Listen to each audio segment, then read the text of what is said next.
Hey everyone, this is Pallavi and I'm back with the 32nd game of the book called Logical Chess Move by Move by Irving Chenlev. This game was played between Canal and Capablanca in 1929 in Budapest. Let's start.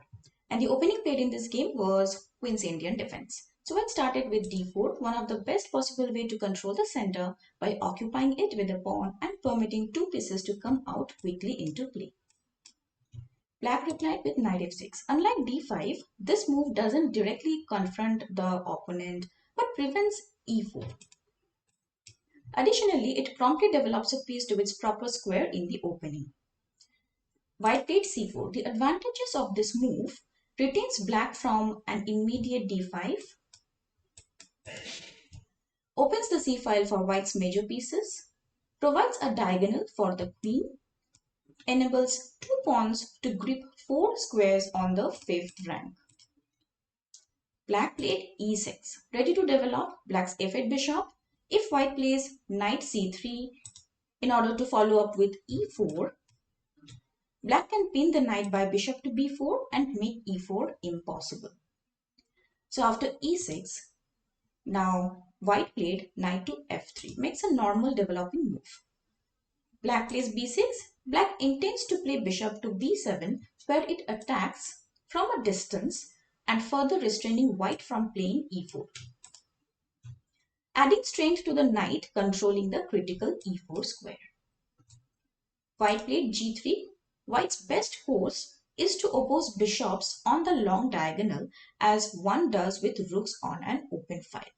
In setting up an equal opposing force, he takes the sting out of the enemy bishop's attack. Black played bishop to b7. In the past, they filled the center with pawns and fianchetted the bishop, limiting its usefulness. Nowadays, the bishop can freely move along diagonals without obstruction from fixed pawns. White played bishop to g2.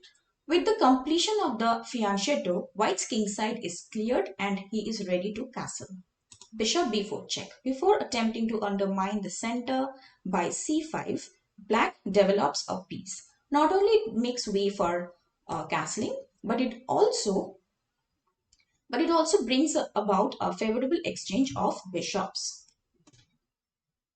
So now white blocked the check by bishop to d2. This is preferable to knight b d2, a passive interposition which gives black time to castle and then attack the center by d5. So after bishop d2, black played bishop takes d2 check. Black exchanges his bishops as the black exchanges the bishop, the dark squared bishop as the best means of freeing his somewhat cramped position. Knight b takes d2. Chess experts suggest white should capture with the queen. Some players stubbornly opt for knight recapture to develop another piece. But it might be less effective than queen takes d2, though not strongly condemned. So after knight b takes d2, black played castle.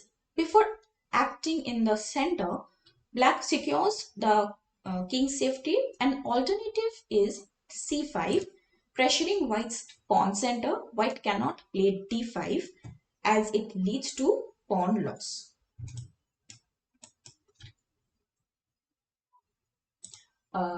So after knight b d2, here black played short castle. White also castled. Black played c5, attacking the pawn center. D takes c5. White has little choice. Moving the pawn to d5 loses a pawn. So if white plays c5, d5, then e takes d5, and then c takes d5, and then black can recapture with bishop takes d5. So after castle, black played c5 and white captured d takes c5. If e3 ties down the pawn to defense, making the chances of reaching e4 dubious. So after d takes c5, now black played b takes c5. Black gains three advantages through a simple pawn exchange. 1. Replacing a central pawn with a less central one. Number 2. Controls the d4 square with his c pawn, preventing white from placing a piece there. And number 3 enables his queen and a1 rook to operate effectively on the newly opened b file. The a rook and the diagonal of the queen is open. So after b takes c5, now white played queen to c2. The primary role of the queen in the opening is often not to roam, but rather to vacate the back rank, allowing the rooks to unite and focus on the central files. Once the queen departs, the f1 rook can move to d1, apply pressure on the d file and create difficulties for black's forces in that area. Black played knight c6. The knight moves to the center, strengthening the pawn's grip on d4. Rook f d1. The tempting e4 is refuted by e5, intensifying pressure on d4, followed by queen e7 and knight d4. White faces a dilemma. The knight's pressure on d4 is almost intolerable, but removing it allows black to recapture with c takes d4, creating a passed pawn on the d file. So white played rook f d1. Now black played queen to b6, a good move. Currently 3 pieces are converging on d4 and the queen gains access to the open b file. After that, white played a3. White doesn't have any wild dreams of initiating a counterattack with b4. Instead, the primary purpose of playing a3 is to prevent knight b4 from occurring later on. Rook a b8, seizing the semi-open b file. Rook a b1. White's rook on b1 differs significantly from black's move. It lacks an open file, limiting its mobility, but defensively protects the b pawn, freeing the queen from that responsibility. Black played rook f8 brings the inactive rook into play. Now white played e4. White's move seems strong, but the pawn's placement limits mobility without utilizing e4 square effectively. Black played e5, preventing white from playing e5 and expand. Observe how black has strengthened their control over d4. The square is now under the influence of the queen, a knight, and a pair of pawns. Queen to d3. White anticipates potential counterplay along the d file, either through queen d6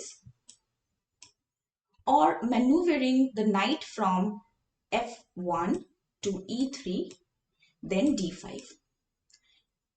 Meanwhile, white obstructs black from playing knight d4, which would be met with response knight takes e5.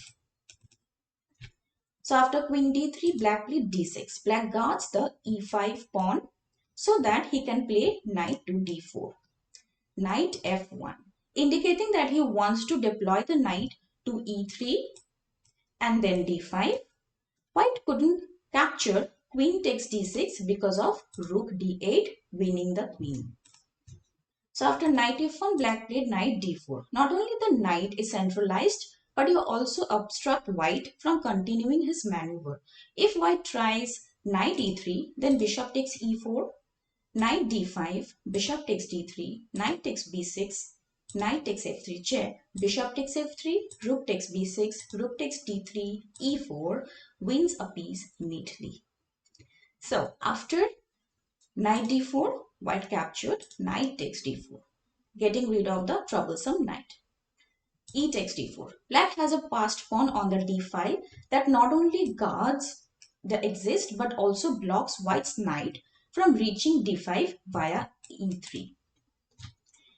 White played b4, threatening to play b takes c5. So after b takes c5, queen takes c5, rook takes b7, rook takes b7, e5. The discovered attack results in white gaining 2 pieces for a rook. So after b4, black played queen c6. That's a good move. Triple attack on the e pawn. B takes c5. Takes a pawn off, opens a file for his rook, threatens to remove the passed d pawn.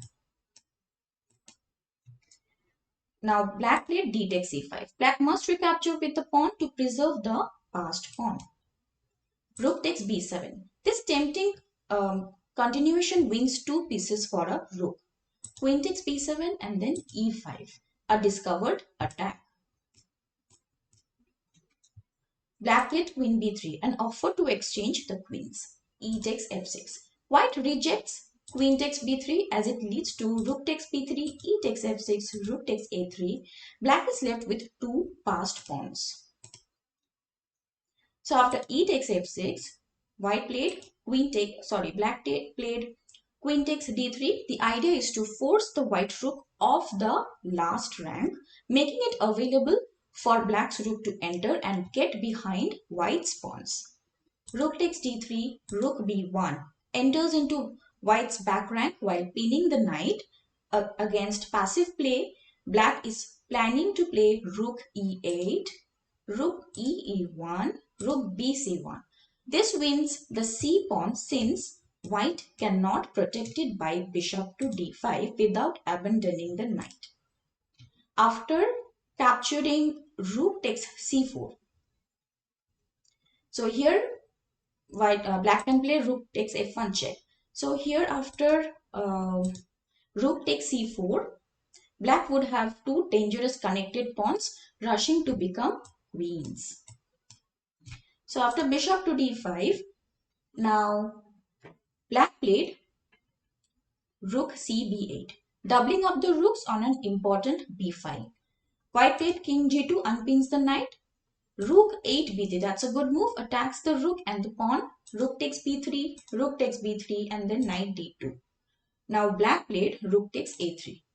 And then white played knight e4, attacking the c5 pawn. And now black played a5. Much better than rook a5, which ties the rook down to defending a pawn and makes his role in the ending a subordinate one. Now after a5, white captured knight takes e5. After this capture, white's own passed pawn looks menacing. Black played g takes f6 and then white played king to f1, bringing in the king towards black's passed pawns. Now black played a4, pushing it forward to promote. King e2, the king comes closer. Rook a1, intending to play a3, a2, and then rook e1 check, king takes, and then a1 queens. So after rook a1, white played knight d3. White blockades the d pawn and prepares to advance his own passed pawn. a3. Then black played c5 and then white played a2, threatening to play rook e1 check, queen takes e1 and pawn promotes to queen. So after a2, white had to play king f3, steps aside to evade the check. Rook d1, threatening to capture the knight as well as promote the pawn into a queen. Bishop takes a2 and then rook takes d3 check, king e4 attacking the rook, rook to d2 attacking the bishop and the f2 pawn. Bishop c4, hoping that black would take the pawn, rook takes f2, then c6, rook b2, c7 and then followed by queen, promotion to queen. So that's why after bishop c4, black did not take the pawn. Black played king to f8. The king is out now to restrain the dangerous passed pawn. f3, white offers the h pawn in return for black's d pawn. Now black played rook takes h2, white played king takes d4 and then black played king e7, ready to blockade the pawn.